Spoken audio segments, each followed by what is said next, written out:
The Galactic Empire set its sights on Earth, prompting Draco to issue his sole warning before humanity's annihilation.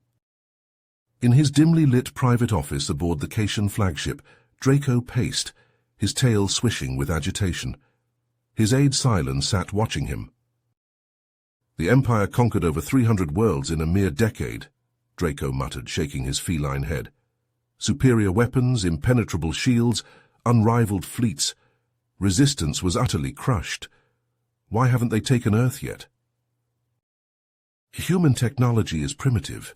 Is Earth even a threat?" Cylon asked. Draco stopped pacing and fixed Cylon with a stare, yellow eyes gleaming in the low light. "Never underestimate human ingenuity. They salvaged broken Arcturian shield generators and made them stronger. Redesigned captured Breznak plasma cannons to be deadlier than the originals. Humans adapt and innovate at a terrifying pace." Cylon's ears flattened. "But there's still no match for the Empire's military might. Earth would fall in days." "True, but humans breed like vermin. Their numbers surge in mere decades, not centuries like us. Given enough time, they could actually rival the Empire.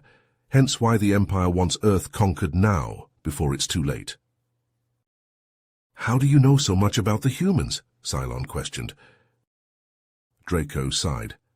"Many years ago, I was a young diplomat sent on a covert mission to Earth to study the humans and assess their threat to the Empire. My reports are why the Empire left Earth alone, until now." "What changed?" "A human exploration ship just found the lost wreckage of a Kryn world ship in deep space," Draco said gravely. "It held technology that could rival the Empire's. If the humans reverse engineer its secrets—" Cylon's eyes widened in shock at the implications of what Draco had just revealed. Draco continued, "The human scientist who made the discovery was Jordan Rogers, a genius in the field of xenotechnology. He led the team that found the Kryn world ship adrift in the Oort cloud at the very edge of the human solar system." "How did they even survive on that ancient derelict?" Cylon asked, fascinated despite his growing unease. "Rogers and his crew managed to dock with the world ship and get its life support systems running again, enough to sustain them while they explored the ship's secrets. For months, they transmitted their findings back to Earth, not realizing our listening posts were intercepting every message." Cylon nodded. "So the Empire was happy to let the humans do the hard work of unlocking the world ship's mysteries for us, before we swept in to claim the prize." "Exactly," Draco confirmed. "But then 3 weeks ago, Rogers and his team unexpectedly went dark. The transmissions stopped, and now both Earth and the Empire have lost contact with them." "Why should that worry us?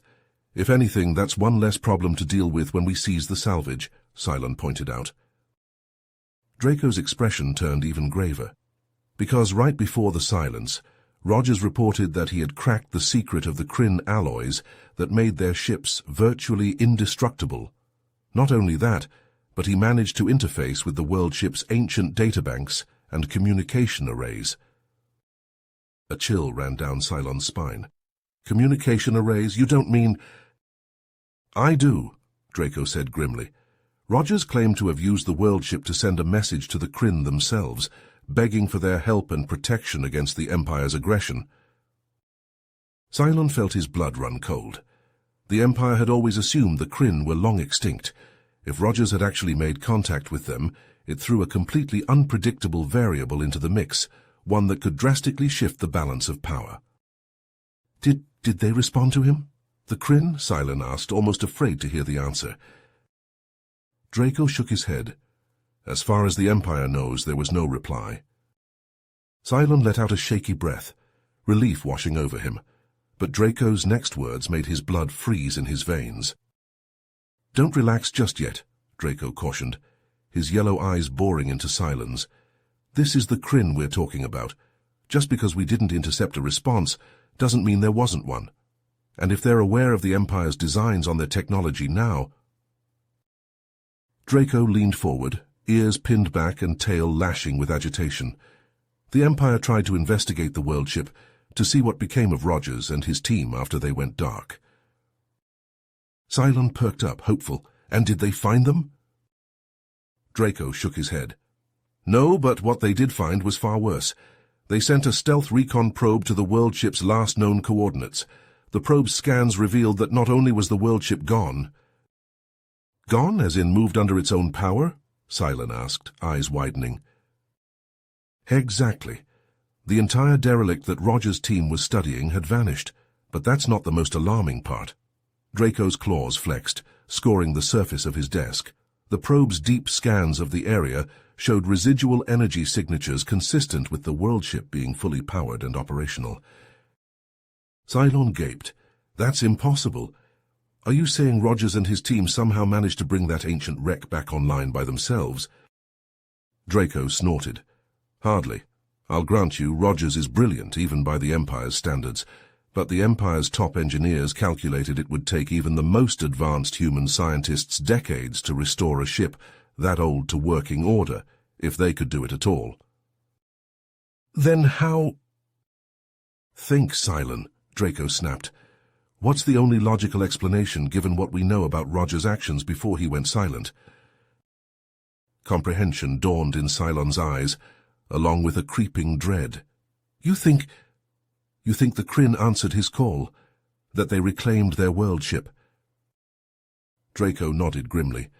It's the only scenario that fits the facts. And if the Kryn have returned, if they've taken their world ship back— Cylon shuddered. Ancestors preserve us. The Kryn were the most technologically advanced race in the galaxy when they disappeared. If they're back, and they decide to oppose the Empire— Now you see why the Empire is moving against Earth now, and why they're willing to risk open war to seize it. Draco's voice was hard. We cannot allow the humans to ally with the Kryn. The combination of Kryn technology and human adaptability and innovation would be a threat unlike any the Empire has faced before. Cylon frowned. But if the situation is so dire, why not approach the humans openly? Explain the gravity of the Kryn's return and recruit Earth to help us counter them. Surely the humans would see the wisdom in allying with us against a common foe. Draco laughed, a harsh, mirthless sound. Oh, Cylon, your naivete is almost endearing. Have you forgotten who we are? What we are? The Empire has spent centuries subjugating and dominating other races. Cooperation and alliance are anathema to everything we stand for. Cylon's ears flattened. I suppose you're right. And even if the Empire did attempt it, the humans would have to be fools to trust us, especially after what happened to Rogers and his team. Exactly.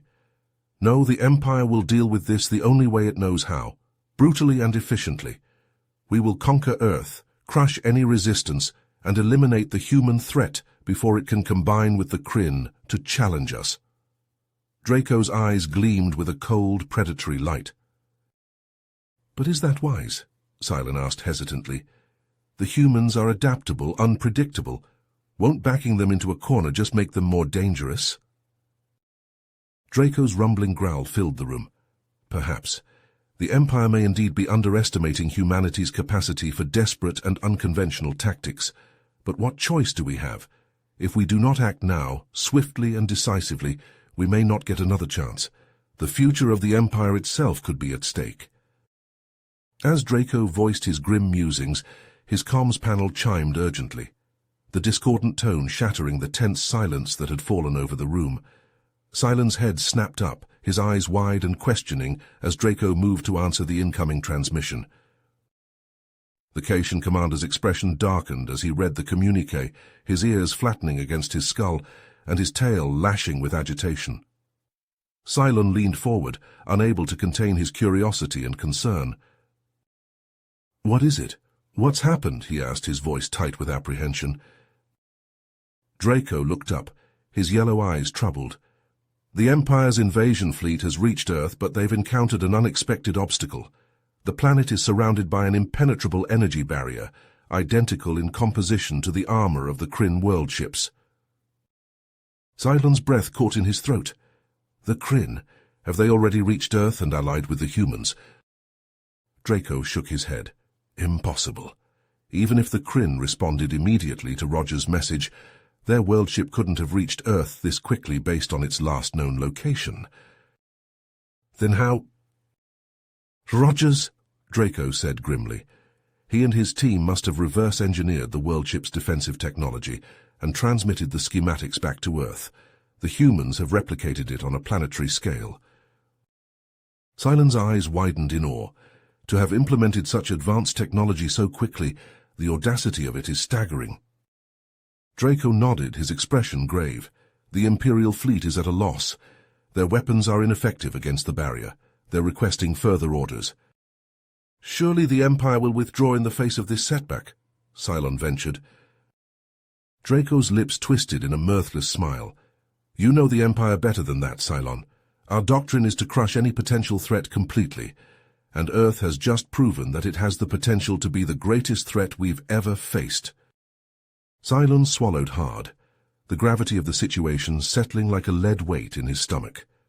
Even so, he said hesitantly, the barrier alone shouldn't warrant the full commitment of the Empire's resources, should it? Draco's eyes narrowed.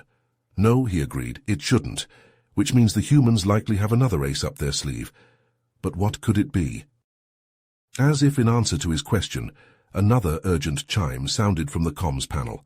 Draco turned to read the incoming message, and Cylon watched as the color drained from the commander's face. Draco, what is it? What does it say? Draco looked up, his expression a mix of shock and grim resignation. Moments after the Imperial fleet arrived in Earth orbit, every ship in the Armada received a transmission from the human government. It was delivered in flawless cation. Cylon's eyes widened. What did it say? Draco's voice was flat, devoid of emotion as he recited the message from memory. Leave now or face the consequences. Any attempt to penetrate our defensive barrier will be met with extreme prejudice. We possess the power to destroy your entire fleet in an instant. This is your first, last, and only warning. The next move is yours. Cylon gasped, his eyes wide with shock. They can't be serious. To challenge the humans so brazenly after that ultimatum, it's madness. Draco chuckled, a harsh, humorless sound. You still don't understand the Empire's pride, Cylon. They would rather face annihilation than back down from a threat, especially one issued by a race they consider inferior. As if to punctuate his point, another message chimed on the comms panel. Draco scanned it quickly, his expression unsurprised. Imperial Command has ordered the fleet to launch a full-scale assault on the barrier, immediately. Cylon gaped at him. But that's suicide. Surely the admirals must see that. Draco merely shrugged, his resignation palpable. They see only the challenge to their authority. The Empire's hubris has always been its greatest weakness. Together, they turned to the live feed of the Imperial Armada, watching with bated breath as the mighty warships unleashed a storm of firepower against the shimmering barrier surrounding Earth. For a moment, the barrage seemed to have no effect, the shield absorbing the onslaught without so much as a flicker. Then, to their horror, the barrier began to glow, pulsing with an ominous, building energy. "What's happening?" Cylon whispered, fear etched across his feline features. Draco's eyes narrowed.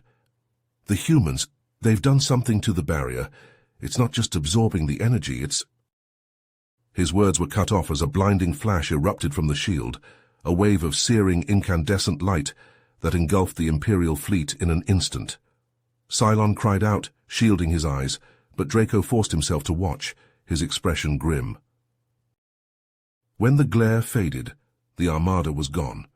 In its place hung a vast field of molten debris, the twisted, slagged remnants of the once invincible Imperial warships. Cylon stared in mute shock, his mind reeling. Draco, however, simply nodded, a glimmer of grudging respect in his eyes.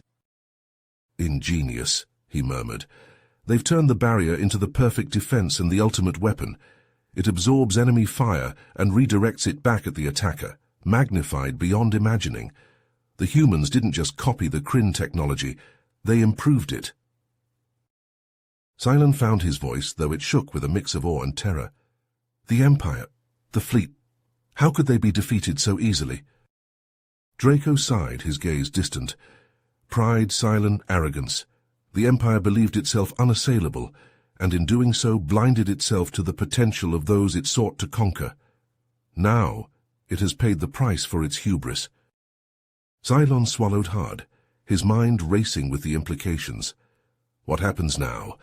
With the Imperial Armada destroyed, what's to stop the subjugated races from rising up against their oppressors? Draco's lips twisted in a humorless smile. Nothing, and that's precisely what will happen. The Empire's iron grip has been broken, and now every species it once dominated will seek to overthrow their masters. It will be chaos, Cylon. 1,000 worlds plunged into war as each race vies for its own dominion. And at the center of it all, Cylon whispered, will be the humans, the unlikely victors holding the key to the most advanced technology in the known universe. Draco nodded, his eyes hard. A new galactic order is coming, Cylon. One where humanity, once dismissed as a primitive backwater species, will hold the power to shape the fate of trillions. The subjects of the Empire's cruelty will become the masters of its destiny. Cylon shivered, both at the prospect and the strange, almost reverent tone in Draco's voice. Do you think they will be better rulers than the Empire, more benevolent? Draco was silent for a long moment, gazing out at the drifting wreckage of the Imperial fleet. When he finally spoke, his words were heavy with uncertainty. I don't know, Cylon. The humans have shown both great compassion and terrible wrath. They have the potential for mercy, but also for a ruthlessness that could make the Empire's reign seem gentle by comparison. Only time will tell which path they choose. You have reached the end of the story. If you enjoyed this story and want to support us, please leave a like and subscribe to our channel, and for every comment that says 88, I will heart every single one of them. Thank you for your time.